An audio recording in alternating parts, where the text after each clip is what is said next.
So welcome everyone. For those of you who don't yet know us and you're new to this show, as Cam said, we do stream live 3 days a week. We've been doing it now for, I need to actually count how many episodes we've done, Cam, but it is 17 or so weeks worth, I think, by now. My name's Alex Tullio. I am the CEO of Financial Executive Women, otherwise known as FEW, and we are a member organisation all about progressing women and really building deep community support structures and having bigger conversations around diversity, inclusion and equality. So welcome if you're new, and great to see our members and regulars. As always, we have heaps on today and of course coming up, and what we do say is please do share this. We put this out for free and we just encourage everyone who'd like to connect with us. So please do share the link. As Cam said, we've been growing this community for weeks now and it's really brilliant to see, and that we are becoming a regular habit for many of you, which is very humbling indeed. And as I always say, a big shout out to our amazing corporate partners who are part of this incredible community, and we wouldn't be here without you. So I've been given my homework by the team. I've got a few things to catch everyone up on today. So first of all, big shout out, something pretty exciting for us at FEW is that we've actually just been announced as a finalist for the Women in Finance Awards. So that's super exciting, and a massive credit to all the work that the team has been doing. And of course, last year, Judith, Anna, Maria, the old team as well as the new team. So it's really great because those accolades mean a lot, and there's a lot of work that goes on behind the scenes.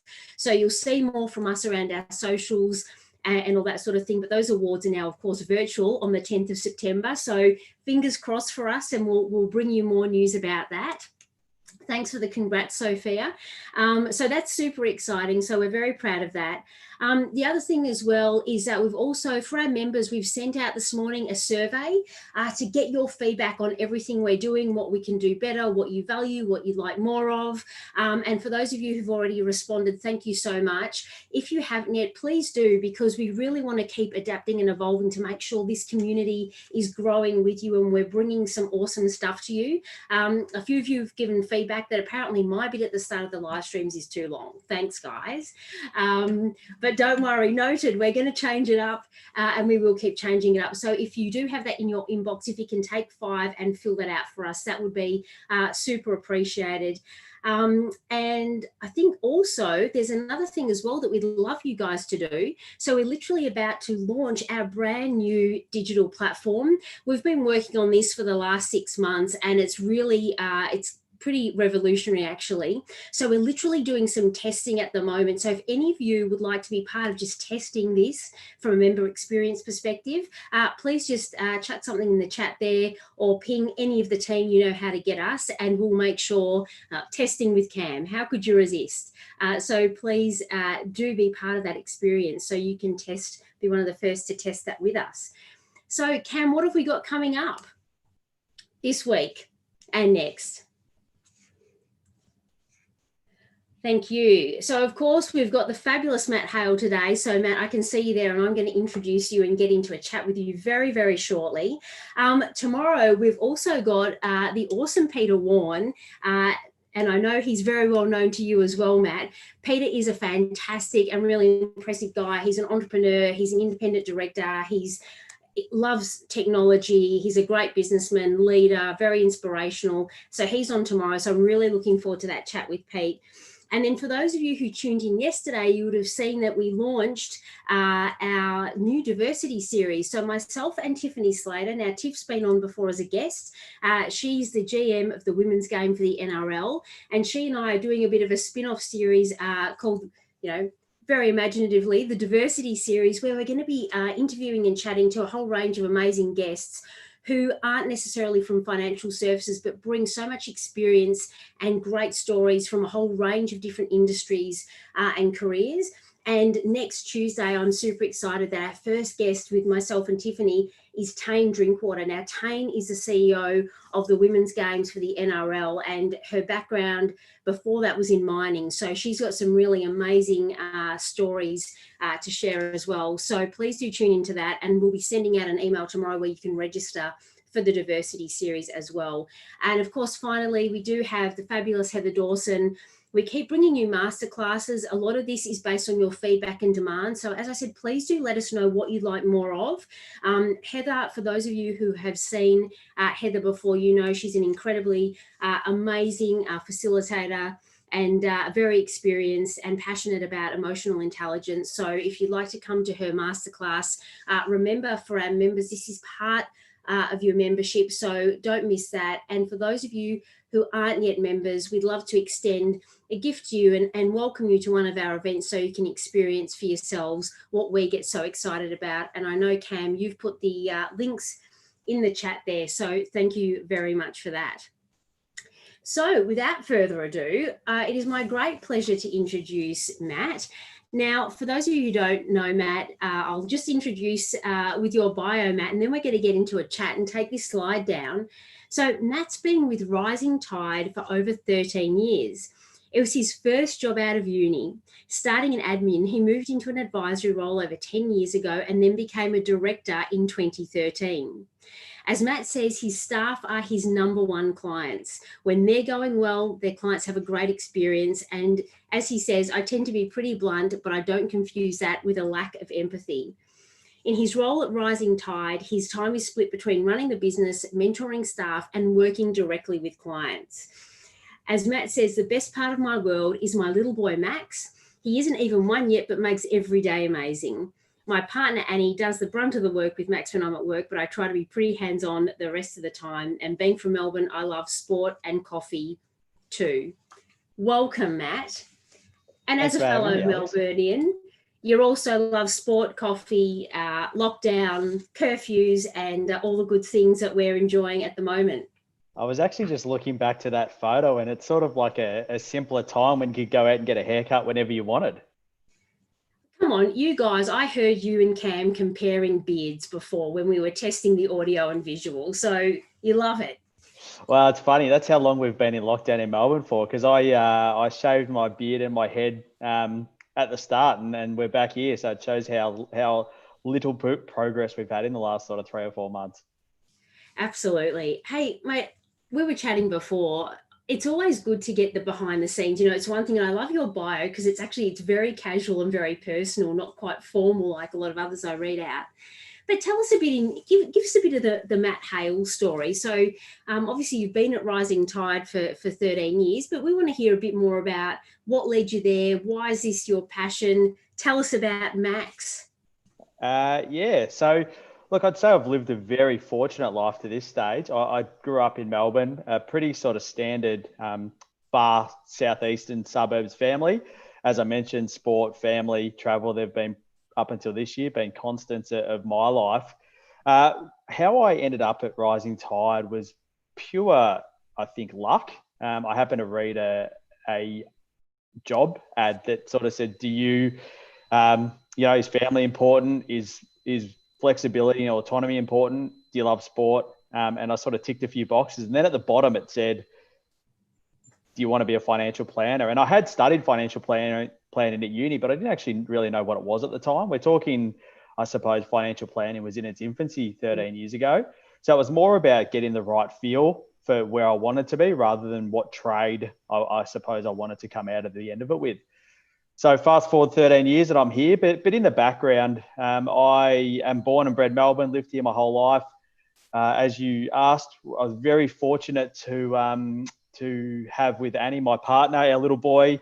He's coming up to his 12 months, his first birthday. The best part about lockdown is obviously for a lot of parents that don't have kids at school that have to delve into the homeschooling factor is being able to spend more time at home. But I think it equally has created a few, even just talking about my experience, definitely some different thoughts to work through and different anxieties and just trying to work out what the new norm is and how long the new norm is going to go for. And there's so much in that, isn't there? I mean, what is the new norm? I think we've all kind of been grappling with this for months now. So I've got so many threads I can pick up on. First of all, you must be very happy that you're not having to homeschool Max yet, because I realise that plenty of people are struggling with that. Talk to me a bit about your passion for around emotional intelligence and mental well-being, because I know kind of in the lead up to this, that you talk about that a lot, and that's something that you really are passionate about. So give us your take on those things. Yeah, I think at the coalface with a lot of the work that I've done along the journey, we see that emotional intelligence is so closely correlated with people and their money. And I think it's just people and big decisions in their life, full stop. So where we used to focus a lot about strategies, it's now actually trying to work out how people can get to the best position to make the right decisions on what strategies are going to work for them.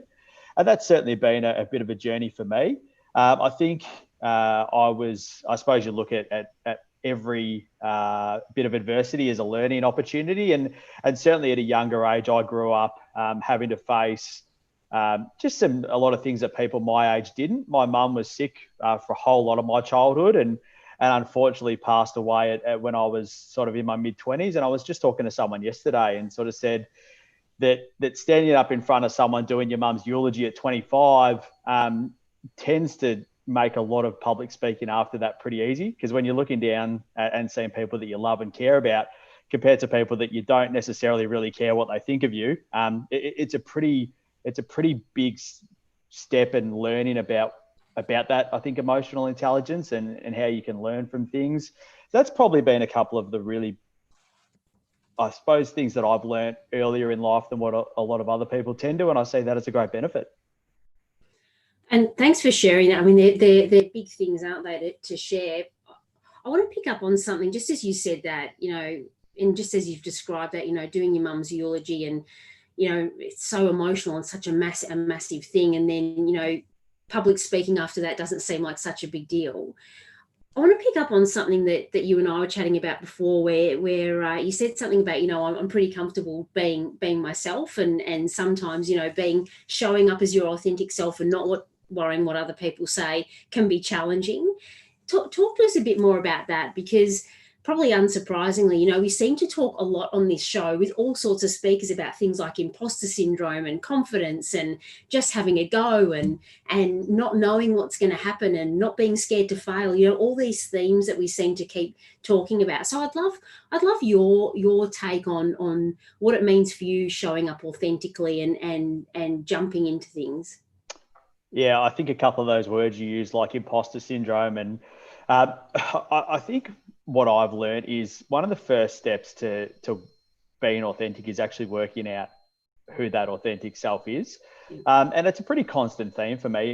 Even at the moment, I'm sort of going through what I'd call a self audit on my leadership style, both at home, in the business, and then also how I lead myself. And that constantly sort of changes based on what's going on around you. And it's no different, I suppose. I spend a lot of my time helping people to understand their finances, and then they can plan to make good decisions off the back of it. But it's hard to make decisions on the type of person you want to be if you don't know who you are. Oh, it's hard to make decisions on the sort of person you want to be if you don't know who you are. Okay, this is good. Let's keep going deeper. What's the process that you use to work out the sort of person that you are? Yeah, so I mean, to talk about the right now, over the past sort of 3 or 4 months, I've spent some time looking at what values are really important to me. The whole aim of the process that I've been going through is trying to work out what my personal trademark is, and that's sort of that connection between who you want to be. There's a certain amount of aspiration in there, and also who you are. And I think a great way to find out who you are is to ask people that you trust.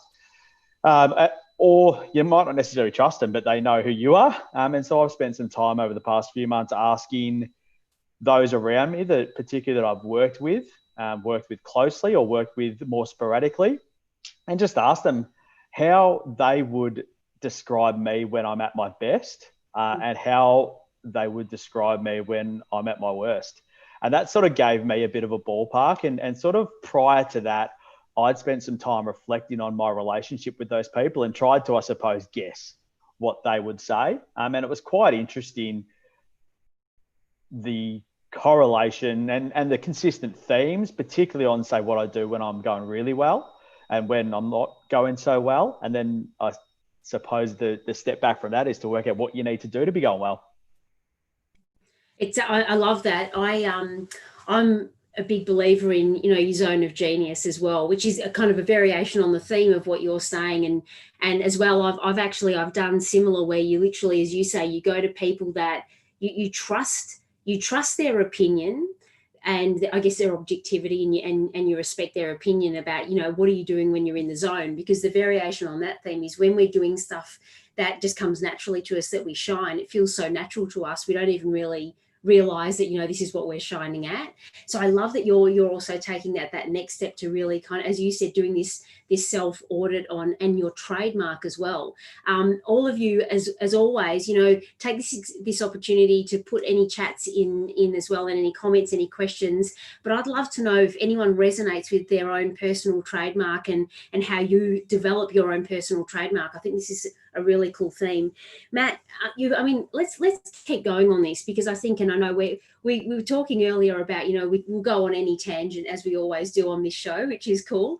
But I think this conversation is really pertinent, isn't it? Because it's such a strange and challenging time for all of us. I mean, whether or not you're in Melbourne or anywhere around the world, I think we're collectively feeling empathy and stress and anxiety, and we've been on this emotional roller coaster for months now.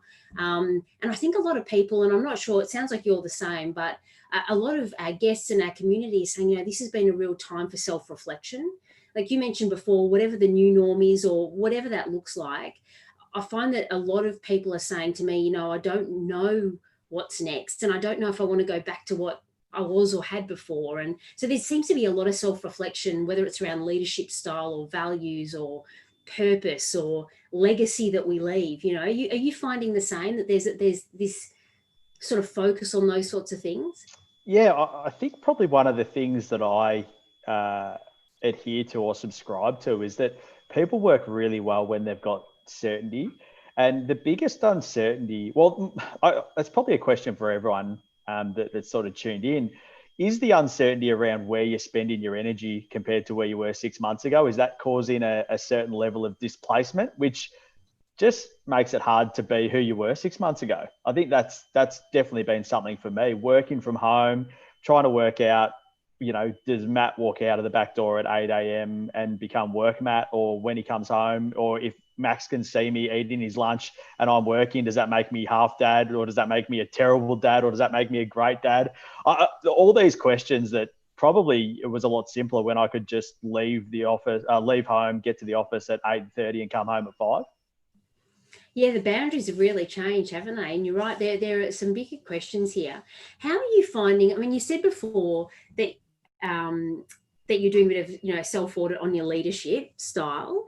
So talk to us a bit about your leadership style, and I mean, how your team is faring, like, I guess, everyone remotely with all the stresses. You're looking after clients as well who are also in distress, I'm sure, a lot of them. So what is your leadership style, and how is your team faring?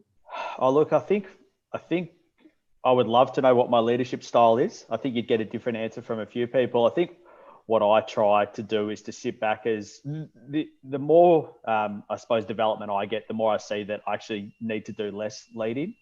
A really great analogy that I was once told is that, if you watch the Tour de France, often if the leader's too far away, the pack gives up.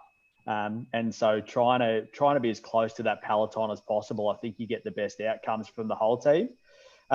From a business point of view, it's probably the thing that I'm most proud of, this year, is that our trademark behaviours at Rising Tide, I think they all flow in really well into what we do. And those things are trying to be as empathetic and as inclusive as possible, having the right conversation with people. And that might be a right conversation about asking them questions that maybe you weren't comfortable doing previously because you're worried about the execution or how they might be feeling. Also things like just enjoying the ride. It's something that we probably used to have written up on the board, but I think 2020's sort of given us a lot of perspective that you might have less to enjoy, but it's double as important to enjoy it because of the lack of diversity in life, and we can't travel and we can't go out and eat dinner with our loved ones, or even potentially see our loved ones like we may have been able to previously. Yeah, there's a lot to be said for kind of grounding ourselves back in gratitude. Like, there's a lot being talked about gratitude, and it's hard to kind of not feel down and overwhelmed with everything that's happening, but we're all, pretty fortunate in so many ways. I wanted to pick up on a thread, so if we come back to, I guess, your day job, around financial advice and looking after clients and guiding clients around, I guess, their financial well-being as well as everything else. How can we feel more in control now? Because I think on one hand, it probably does feel like there's not a lot of control, and whether it's around our finances, jobs, careers, what's going to happen next. So I think a lot of people are really feeling quite stressed about, particularly around their financial well-being. So, I mean, I'm sure you are having conversations around this every single day. Yeah, I don't know if people can feel more control, but what I fundamentally believe is that if people can have a better understanding of the moving pieces, then there's some semblance of control that you might feel intrinsically. And that's what we're trying to, I suppose, coach our staff and our clients through. There's probably two streams. There's, from a money point of view, use this time to do a bit of a self-audit on your money. There's less come-ins and go-ins at the moment and fewer variables. It might mean that you have to endure a bit more anxiety and pain and stress whilst you're doing it. But I think if you come out of the back end, you'll have better understanding of what your options are. And then it's very similar on the personal side of things. That reflection about who you are might just give you an opportunity to gain some control, or at least have less things to worry about. That's what I certainly have learned along the journey, whether it be with myself, with our team, or with our clients. It's worrying about the things that you can't control, or that you haven't put the effort in to find out the real data or the real information, which causes people grief. So you think you're saying it's more that fear of the unknown, that head in the sand mentality, that's more stressful than the reality often? Yeah, I think everyone has known unknowns, but if you can make them known, you'll be in a better position to sort of, I suppose, cope with them.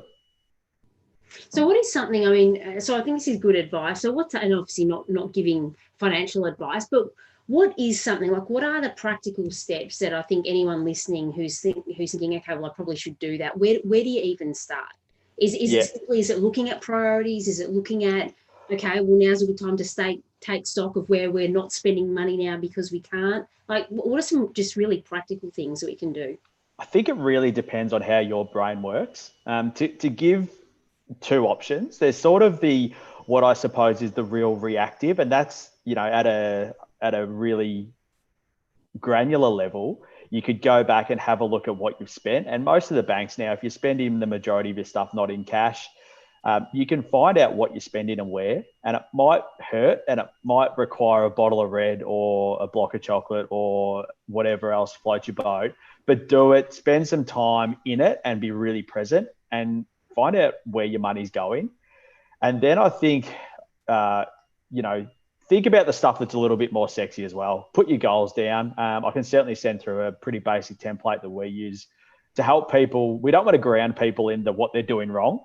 It's great to know, to have the information, but then equally to spend some time looking at the future and work out how we connect what we're doing and those sort of individual financial decisions, connect them to what we want to achieve. And I think I've just solved everyone's financial problems in about 30 seconds, but that's a good starting point.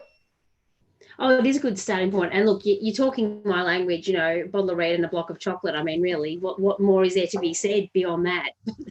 I think I agree. I was talking to a very senior executive the other day who was saying, he said, and which is really, it's an interesting commentary that's happening, isn't it? So, and you've touched on so many of these themes about we can't be the same person we were 6 months ago, and the fact that the cadence of our lives has changed and all that sort of thing. So I was talking to this guy, and very senior, and he said, you know what? He said, before this, I couldn't have even imagined that I would be doing this and running this big company, not being in the office. But he said, the thought of going back 5 days a week, whenever we get over this, he said, that's never going to happen. Like, he said, that's gone.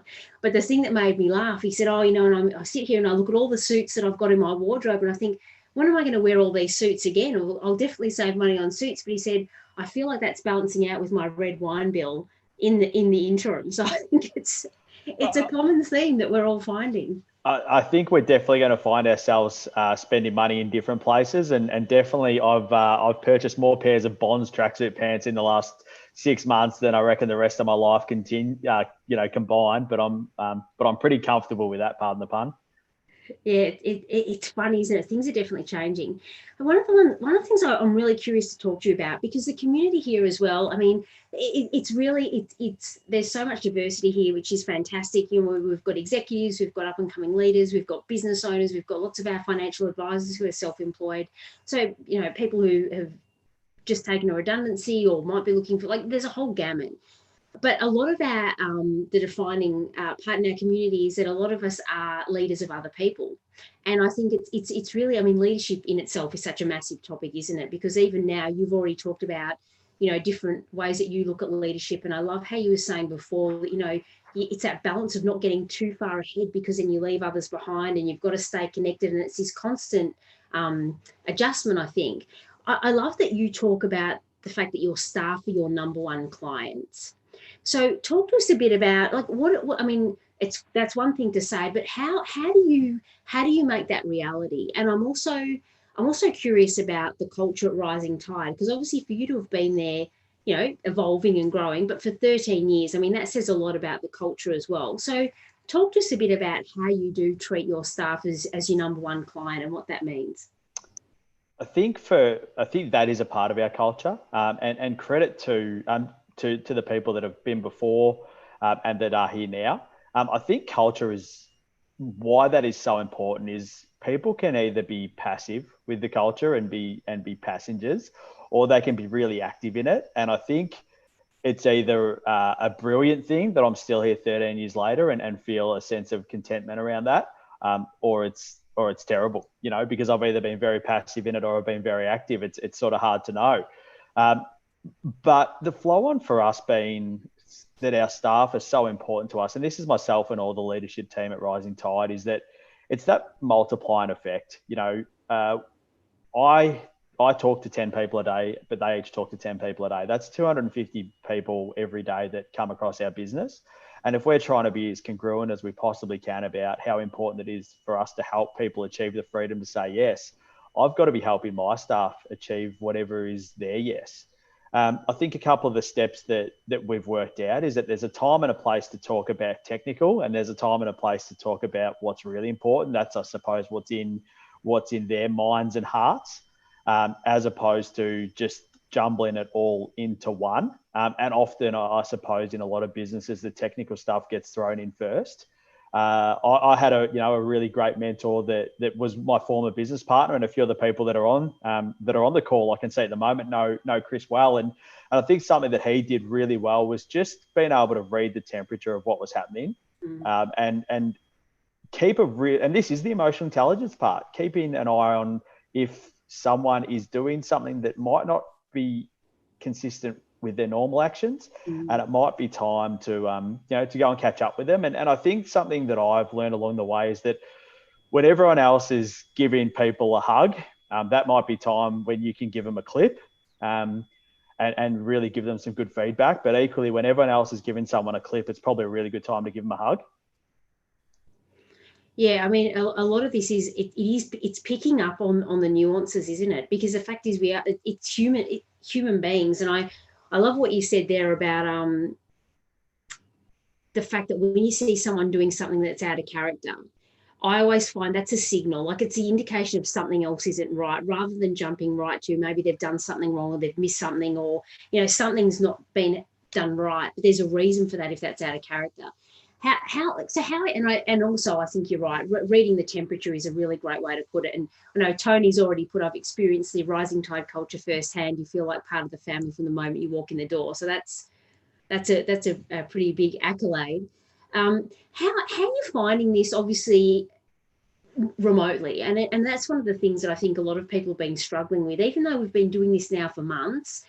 How do you, it's not the same when you're not in person, is it? You know, how do you pick up the nuances? How do you read the temperature when it's over this medium or a phone call rather than in person? What have you found? I think it's really hard. There's two parts to this question. I think you need to be really aware of understanding what that new temperature is. I certainly try to keep an understanding of how our team is communicating. As an example, there's a couple of guys in my team that we love to go for a walk at 6:30 in the morning and just chat to each other over the phone. Keeping an eye on, like, everyone just needs to be on top of everything more so, because you can't see everyone. You can't just walk through the office and see how someone is physically.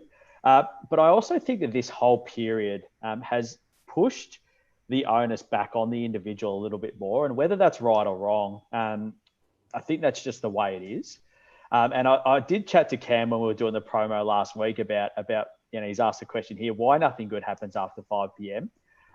That was my, I suppose that's where we were going with that discussion, is around people having a lot of, needing to have awareness of how they're traveling personally. And then for me, that's having a really good body clock, trying to be as consistent as I possibly can, which maybe sounds counterintuitive when we don't have as much diversity or freedom as what we normally have. But I think right now we have to control what we can control.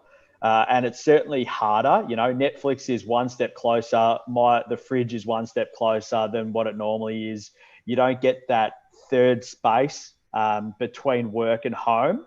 So I think there's all these things that you really need to be as vigilant as you possibly can, and really just create barriers, whether it be with a buddy from the office, and just sort of check in. We're sort of, I think one of the great things I've learned is that, particularly with my leadership team, we're more connected now than probably we ever have been, because we're being more, I suppose, more wary of the fact that we aren't physically close. So if it is just, you can't be all things to all people. We've all only got 40 hours in the week, but maybe it is just scheduling that 15-minute catch up and just go straight to the point. None of the crap that you have when you go and sit down with someone for coffee and you hear about someone's dog or grandpa, or me telling them about my kid or whatever. Get to the heart of it as quick as you can, because if you need to check in with more people, I think that's you're going to get good outcomes that way. I think, mate, we love talking about people's dogs. April, I can see your fluffy pooch right now. So this is what I never want to go back to, where we don't see this side, the reality of people. Most of you know I've got my kelpies at my feet who haven't barked today, so that's good. But no, I think there's so much wisdom in that, and you're right. It's almost like we're compensating, and some of this is really good that we don't want to lose when we go forward to whatever we go to. I love that you talk about being really aware of your own body clock, and really aware of when you're at your best, and the signs that you've got yourself. What are your rituals? What are your things that you're doing when, as you say, Netflix is one step closer, the fridge is one step closer? And I love how you also talk about we don't have the third space. So do you mean this is the bit, the commute, the space between leaving, like you were saying? And for me, I don't miss driving in traffic whatsoever. I miss driving, but not in a commute. But what I was doing for a while is I was completely losing the fact that was my time to listen to podcasts or read or learn. And I've had to create a new third space, which is now early in the morning, getting back into that. So, like, how are you adjusting so that you've got rituals that are working for you? I think a simplistic one for me is that Superman needs his telephone box to change his cape. And I think that's been taken away from us. So do your best to find your telephone box, and whether that is, that you've got to move from your work cape to your dad or your mum cape, or to just your, listening to a friend cape. Be really conscious about finding your space to do that. And for me, it's often going for a walk. I try at the moment as much as I can. Max is generally in a pretty good space about sort of 4 o'clock in the arvo. And so I generally try to take him for a walk about then, and it's if he's chatting to me, it's no podcast, but if he's sort of just bopping away, I'll generally put a podcast on. Like you said, Alex, it's good to be able to do some, I suppose, curious learning. The other part for me is I'm pretty in tune with knowing when I work well. And I know there's definitely people that are night owls or people that work well in the morning. I think that real consistency in communicating that with those around you is really important.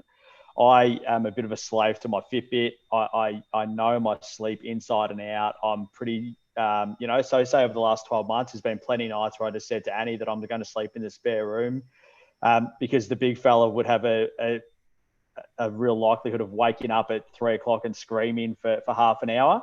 But I know that for me to be able to be a good dad, good partner, good colleague, good boss, good to myself, I need sleep. And so I think, but that's only really fair if you're really consistent with it to yourself. You can't just sort of smash yourself for 2 or 3 weeks in a row and then all of a sudden think that it's okay to sleep for 18 hours on a Sunday. That's purely my belief. And that's sort of what I said to Cam last week, was just be really wary of who you are. And I think you can only get an understanding of that if you get some good continuity and consistency over a period of time. Understand what your sleep patterns are, understand when you should or shouldn't be eating. I'm certainly not an angel in any regard, but I'm pretty good at doing what's right for me. And I love that you're talking about that, because I think a lot of what we've heard in conversations we've had, we've got this tendency, and I shouldn't say it's not just women, but I hear it a lot from women. It's this whole, well, I can't put myself first, that would be selfish. And I think what you're saying is super important, because we've all got a cadence that works for us. But also what I'm hearing you say, apart from we all need to find our own telephone box. I can feel like there's a t-shirt in that. I really like that. But you're right, though. We've got to have our boundaries to say, you can't just keep saying yes and keep doing more and keep pushing harder. And I think especially in a team and as a leader, we've got to respect each other's boundaries and how we each re-energize, because you can't just keep doing more. Yeah. And my challenging question to everyone, particularly if you see yourself as a leader, you're a leader of yourself and people. And I struggle to think that too many people would trust a leader that breaks promises. And if you're breaking promises to yourself, then you're being a pretty average leader. That's powerful. I really love that, because you're right, because most of us wouldn't see breaking promises to ourselves as breaking a promise to your team. But I think it's, it's setting that role modeling, it's the example, it's all those sorts of things, isn't it? So I think that's really important. Mate, changing tack a little bit, I feel like we could talk for ages on so many. It's good. We're going all over the place, so I like it. Probably unsurprisingly, given what you do, we were chatting earlier about the fact that you have you've got a real planning tendency, right? Which is good, given what you do for other people. But we were actually talking about thoughts on diversity, on inclusion, and just your experience and what that looked like for you. And I know you were saying, well, it all relies on planning. And that was just, I'm probably bastardizing your words, but let's get a bit into that, and one, your propensity for planning, but even for planning around how you do have more inclusion and more diversity and planning for your destiny. Yeah, I think planning for me, and therefore probably a lot of the people around me, like attract like, planning reduces that anxiety. And I was talking to one of the girls in my team yesterday, and she was talking about her 18 different contingency plans for however lockdown played out. And that sort of resonates with me. But I think so often these days, people tend to forget how long the planning process is. And so whether that be that businesses want to look towards having, a more diverse workplace, or that someone wants to take time out to study a PhD and become a doctor like Tony, or alternatively, have kids and step out of the workforce. All of that relates to planning. And too often these days, we probably get to where we think the race starts and we don't get the outcomes that we wanted, but it's because we haven't started thinking about it early enough. And I certainly think that our business has been caught there at times. And it's a slow learning process, but whenever you think it starts, you're probably 6 to 12 months too late on it. Yeah, and you're right. It's forward thinking, because a lot of change takes time, right? So, I mean, what's your experience been? I mean, in terms of this broader conversation about diversity in workforces and being more inclusive, and it's not just gender; it's diversity of thought, of background. Like, what from a rising tide point of view, and from a Matt Hale point of view, like, what's your philosophy? How are you planning for those sorts of things in your own ecosystem? it's probably something that I'm quite proud of personally. That myself, I think that I'm less black and white, and therefore, diversity for me starts with my thoughts and my judgments and hopefully lack of. So that's certainly something that's taken me a while to probably work out what diversity is, but particularly for Rising Tide, and there's certainly be people that I suppose how we were perceived was exactly who we are, and that's always the case. Your perception has to be my reality. We weren't very diverse, and it wasn't the fact that we've made a decision that we wanted to look like A, B, C, or D. It's probably just in that sort of that journey of becoming more diverse in thought and inclusion and empathy that our business has just attracted people that have different psychographics as much as they have different demographics. We've really amazingly built our team in the Philippines over the last 12 months and talk about sort of grounding, having a chat with our team over there. They've had particularly martial law for the last sort of 4 or 5 months. So when I'm bitching and moaning that I can now only go for a run, or that I can get a takeaway coffee, but not from my favorite coffee shop, they've had army tanks going down the main streets, and one person's allowed out of the house, to go to the supermarket every day. So I think diversity provides a great opportunity to learn. I also think it provides good diversity in the compassion fatigue. The more different people that you share in your story with, the more stories you'll hear, and that'll give you more gratitude. That is such a powerful note. It's gone so fast, mate. I told you this would go really fast, but such a powerful note to end on. I think you're right, because it's perspective, isn't it? Like, it's very hard for us to get in our own bubbles, and it's feeling hard. And you're right. It grounds you into how lucky we are and what other people are going through. So thank you so much for sharing. Actually, what I'd like to know quickly before we go, we talked quickly about podcasts and bits and pieces. Are you reading or listening to anything interesting at the moment that everyone here might be interested in? I've got a couple of things that I think are quite pertinent to this. I was sort of going back through my mind of what I've read recently. One book that I love is Mindset by Carol Dweck. I think many people have probably read it. Flexibility, growth mindset, that sort of stuff. And then for anyone that either has staff, has a partner, or potentially has a split personality, I think The Coaching Habit by Michael Bungay.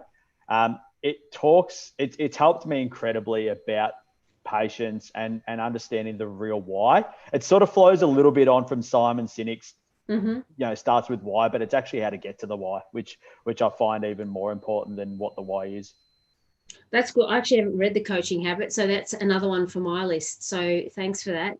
Mate, thank you so much for joining us today. It's been an absolute pleasure to have you on. Thank you very much for having me. And I think just one thing, Alex, we spoke briefly about that we need to be very grateful. I also think at this point in time, it's really important, if you feel pretty average, sit in it and embrace it for a bit. We've all felt pretty shitty, pardon my French, at some point across the last sort of 3 or 4 months. But I think if you sort of delve into that a little bit more and find out what part of it you specifically feel average about, that'll help you sort of bounce back quicker, rather than having that sort of, I suppose, fatigue that sort of carries on for a bit longer. So it's okay. It's okay to feel crap. Just work out why and get on with it. Love it. And it's all about being present as well, and really looking underneath at what's going on. Mate, thank you so much. I agree, Sandra, very insightful and emotionally intelligent. Matt, it's been an absolute pleasure. Thank you, everyone. It's so great to see you, as always. We'll see you tomorrow. Matt, I hope you're going to tune in tomorrow for Pete's session. You'll be in for a treat. He's definitely a good operator. He is a great operator, really interesting, very experienced guy as well. So don't miss it, everyone. 12 o'clock tomorrow. Don't forget, if you've got your survey in the inbox, please do fill it out for us and let us know if you'd like to be part of testing our fabulous new digital membership platform for all of you. See you soon. Have a great day.